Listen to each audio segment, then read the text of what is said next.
Good afternoon. My name is Onkokame Kitso Mokaila. I'm the Minister for Environment, Wildlife and Tourism from the Republic of Botswana. Thank you for joining us on Breaking Travel News, sir. Day 2 of the WTTC Summit. You've just come out of a panel on the real partnerships. Yes, very interesting panel.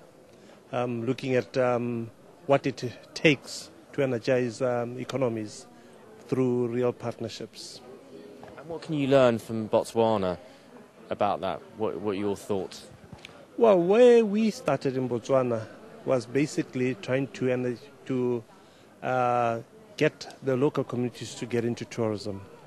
But obviously, because communities don't know anything about tourism, we had to now try to develop partnerships between the communities, government and private sector to ensure that the capacity was developed within the communities and also take, obviously, education to them. So that is the lesson I was trying to share with the public. Now, is there any special formula that you can create so that it's not just the rich, but everyone in society from poor right across can benefit from tourism? Actually, the rich we don't worry about. We're more worried about those who don't have. Because from where we come from, the poor use the natural resources for their own livelihoods, for their own sustenance.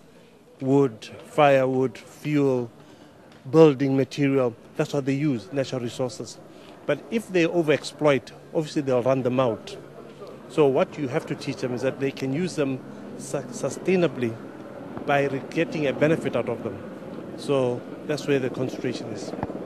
But isn't it inevitable that tourism is a business, it's driven by money, so you will get the rich emerging from a tourist industry? Those who own the lodges will, indeed, but they are necessary because somebody has to put in the money. But all I'm saying is that those who can afford to put in the money and must make money out of in their investment. But they operate within communities who do not have, and those are the communities that we want to teach to use the natural resources so they can sustain their livelihoods. Okay. And looking forward, what do you think the key issues are over the next 3 to 5 years for Botswana and also the globe for tourism?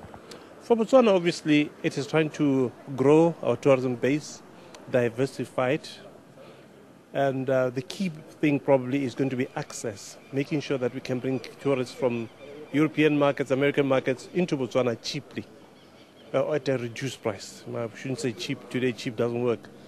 But also now the challenge going forward globally is whether the recession will have passed and will not have changed people's lifestyles. And I think that is where it's going to be a challenge. Okay, Minister, thanks very much for joining us at WTCC. Day 2, Breaking Travel News. Thank you very much. Okay, brilliant. Thank you.